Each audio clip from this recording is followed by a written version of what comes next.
তাবাকুশির video আমার চ্যানেলে আপনারা আগেই দেখেছেন। আজ তাবাকুশি থেকে নেপাল বর্ডার সীমানা ভিউ পয়েন্ট ও এক ছোট্ট পাহাড়ি গ্রাম লেপচা জগৎ যাব। সকাল সকাল ব্রেকফাস্ট করে তাই বেরিয়ে পড়লাম। চলুন দেখে আসি কেমন সীমানা ভিউ পয়েন্ট আর কেমন সেই লেপচা জগৎ পাহাড়ি গ্রাম। তাবাকুশি থেকে মাত্র 30 মিনিট সময় লাগলো আমাদের এই সীমানা ভিউ পয়েন্ট পৌঁছাতে। চলুন আমরা সামনে এগিয়ে যাই। এবার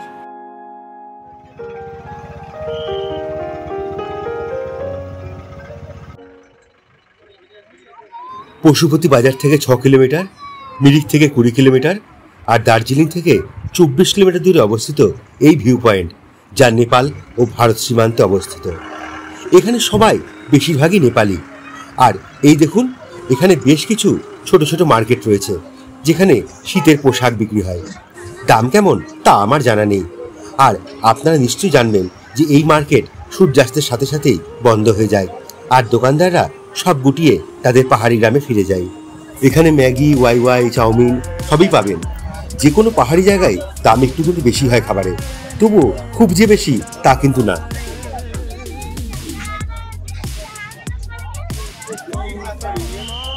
এটা চকলেট আর সফট ড্রিঙ্কসের স্টল। এখানে আমাদের ইন্ডিয়া আর নেপাল দু ধরনের প্রোডাক্টই বিক্রি হচ্ছে।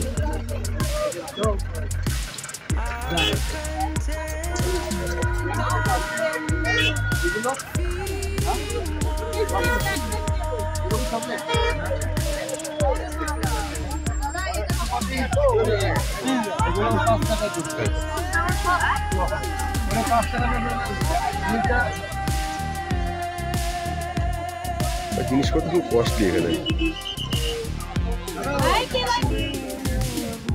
আমি এখানে কিছু শীতের পোশাকের দাম জিজ্ঞাসা করেছিলাম। সত্যি বলতে কি, আমার একটু বেশি মনে হলো। দার্জিলিংয়ে বরং দামটা অনেক সস্তা হয়। হয়তো নেপাল থেকে আসতে বলে সেই কারণে কিনা জানি না। চলুন এবার আপনাদের ভিউ পয়েন্টটা দেখায়।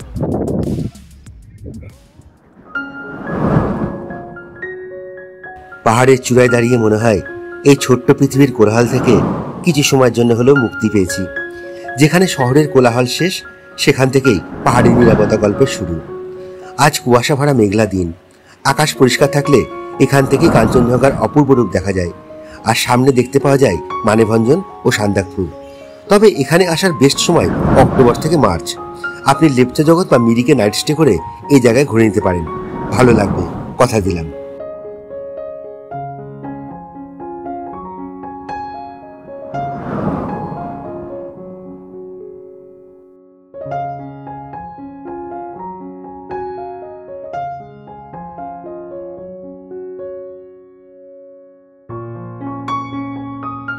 এই জায়গাতে সবাই এসে দেখে, মানে সবাই আসে, সবাই এখানে বসে আড্ডা মানে গল্প করে উপরে ওঠে। কিন্তু সব থেকে বেস্ট কী জানেন, সীমানা ভিউ পয়েন্ট এসে না, এখান থেকে এসে এই সোজা যে জায়গাটা রাস্তাটা চলে যাচ্ছে, এই রাস্তাটা দিয়ে একবার যাবেন, দেখবেন এই বিউটি কতটা সুন্দর। চলুন ঘুরে আসি। বহু প্রাচীনকালের লামাদের সমাধিস্থল এটি। এখন এখানে সমাধি দেওয়া হয় কিনা সেটা আমার জানা নেই। এই ভ্যালিটা দেখুন, অদ্ভুত সুন্দর।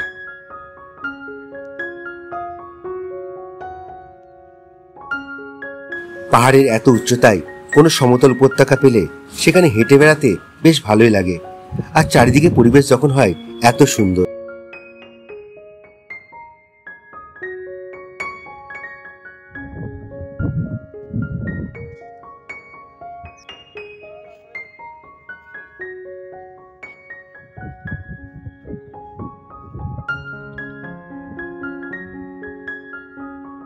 পাহাড়ি ফুল, জঙ্গলে ফুল,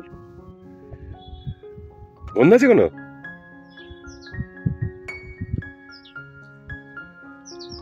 এখান থেকে আকাশ যদি পরিষ্কার থাকে না, কাঞ্চনজঙ্ঘাটা দারুণ দেখা যায় এসব জায়গা থেকে। ও, এখানে এসেছিলে? ও, এটাই ছিল সীমানা ভিউ পয়েন্ট। আর এখান থেকে আমরা যাব লেপচা জগৎ। আর যাওয়ার আগে এই পাহাড়ি দিক থেকে ছোলা মাখানি কিনে নিলাম। উফ, যা মাখিয়েছে না চম্পা। চারপাশে পাইন বন আর তার মাঝে আঁকা বাঁকা পথ ধরে এই সুন্দর রাস্তা দিয়ে আমাদের গাড়ি চলল লেপচা জগতের উদ্দেশ্যে। লেপচা জগৎ এখান থেকে বেশি দূর না, খুব বেশি হলে ৬-৭ কিলোমিটার হবে। মাঝে পড়বে জোরপুকুরি আর ডান দিকে পড়বে মাঝিদুরা গ্রাম। মাঝিদুরা গ্রামের ভিডিও আমার চ্যানেলে ৬ মাস আগে দেওয়া রয়েছে, চাইলে আপনারা দেখে নিতে পারেন। লেপচা জগৎ যাওয়ার পথে রাস্তার পাশে এক ছোট্ট পাহাড়ি দোকানের সামনে গাড়িটা দাঁড় করালাম। পরিবেশটা ভালোই লাগলো এখানকার, তাই একটু চার পান বিরতি। রাস্তায় যেতে যেতে এভাবে এক এক সময় না থেমে প্রকৃতি উপভোগ করতে বেশ ভালো লাগে।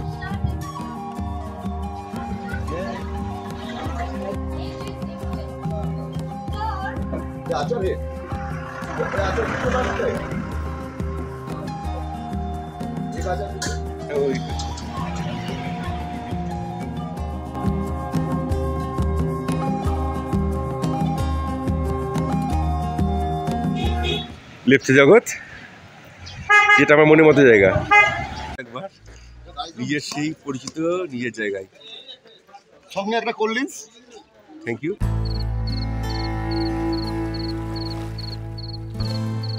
Lepcha Jagat pine view forest. আপনারা যারা অ্যাডভেঞ্চার পছন্দ করেন আর একটু পাহাড়ি গা ছমছমে পরিবেশ, তার সঙ্গে প্যানোরামিক ভিউ, তাদের জন্য সেরা জায়গা এই লেপচা জগৎ। হাতে গোনা জোনা 50 জনের বাস এই ছোট্ট পাহাড়ি গ্রাম লেপচা জগতে। এই নিয়ে আমার 5 বার আসা হলো এখানে। প্রকৃতির মুহূর্তে মুহূর্তে আবহাওয়ার খামখেয়ালিপনা চলে এখানে। যখন আসবেন এখানে মনে হবে কোনো ভৌতিক সিনেমা শুটিং হয়তো হয়েছিল এখানে। আমারও সেটাই মনে হয়েছিল। যারা ফটো ভিডিও তুলতে খুব ভালোবাসেন তাদের পারদর্শী হওয়ার কোনো দরকার নেই, এই পরিবেশই আপনাকে ভালো ক্যামেরাম্যান বানিয়ে দেবে। এই পাইন ফরেস্টে যত ভেতরে যাবেন তত সুন্দর পরিবেশ পাবেন। সবসময় এই পাইন ফরেস্টে এক কুয়াশা ভরাবাই পরিবেশ হয়ে থাকে। অ্যাটলিস্ট আমি যতবার এসেছি ততবারই সেটাই পেয়েছি। গোটা দার্জিলিংয়েও এত ঠান্ডা পাওয়া যায় না যেটা সারা বছর এখানে পাওয়া যায়। আপনাদেরও বলবো 1 বা 2 রাত এখানে কাটিয়ে যান। বেশ কয়েকটা হোমস্টে রয়েছে এখানে, আর এখান থেকে আশেপাশের সাইট সিনগুলো করে নিন। এই পাহাড়ি গ্রামে থাকার মজাটাই অনেক আলাদা।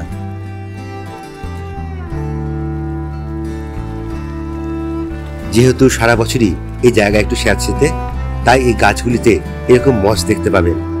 আর এই ফরেস্টে যোগ থেকে খুব সাবধান, ভালো জুতো পরে আসবেন। চলুন এবার আপনাদের মাউন্ট অফ ভিউ পয়েন্টে নিয়ে যাই, দেখবেন ওখানকার দৃশ্য কেমন।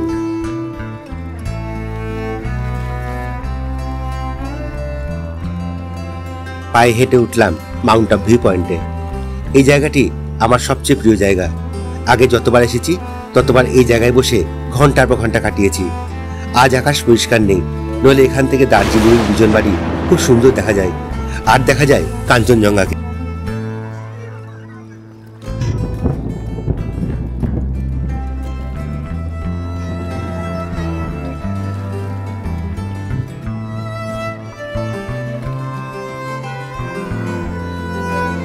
আজও বেশ খানিকটা সময় কাটালাম এখানে। ইচ্ছা ছিল আরো কিছুক্ষণ থাকতে, কিন্তু আমাদের ফিরে যেতে হবে। তবে আবার কখনো পাহাড়ে আসলে আবার আসবো এখানে। এতবার এসেছি এখানে, এখানকার পরিবেশ আর মানুষদের সঙ্গে অনেক পরিচিত হয়ে গিয়েছে, তাই তো বারবার টানে এই লেপচা জগৎ আমাকে। চলুন যাওয়া যাক নিচে এবার।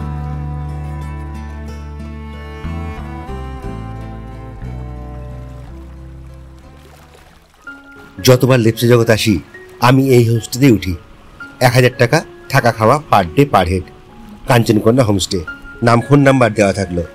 আজ আসি তাহলে, আবার দেখা হচ্ছে পরবর্তী কোনো পর্বে। ভালো থাকবেন সবাই।